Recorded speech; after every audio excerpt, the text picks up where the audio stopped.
Remember back in 2022 when we got our first glimpse of the new Bong Joon-ho movie? Me too. Well, now it's finally here. After a number of pushbacks on release, Bong Joon-ho's Mickey 17 is here. It only took 6 years to get some brand new content from the king of movies. I love movies. Gosh, I love movies. Haha.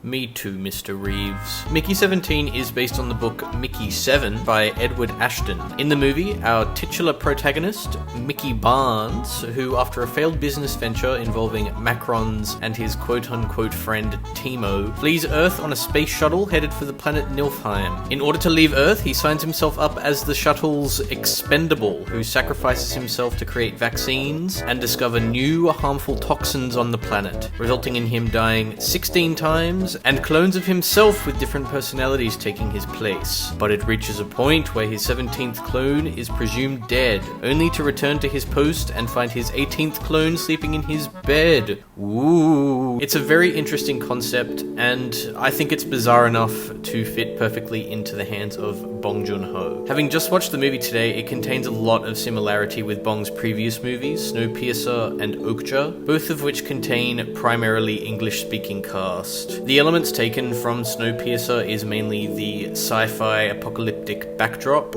and themes of existentialism. Meanwhile for Okja, they basically reskinned the pig into these adorable little slug freaks, and they also took Steven Yeun from Okja and chucked him in here as well. I admire the ambition from Bong Joon-ho here. It's his first time getting to play around with a $100 million budget, but I've got to say, it's probably the weakest addition to his filmography for me, which isn't saying much for the guy who directed Memories of Murder and The Host. There just doesn't seem to be a lot of Bong's flavour in here, which I was really looking forward to, beyond switching between comedic and darker tones and the social class themes, which are shown brilliantly through Mark Ruffalo and Toni Collette's characters. But nothing else stuck out to me as a, oh yeah, this is a Bong Joon-ho movie. All of this to say, I still enjoyed myself quite a bit. Robert Pattinson definitely puts on a show as all of the different clones of himself, but he really gets to show off his chops as the timid, caring Mickey 17 and the assertive, passionate Mickey 18. Mr. Pattinson has further shown how good he is in the leading man chair as of late, and it's only a matter of time until he comes for that sweet, sweet Oscar. But I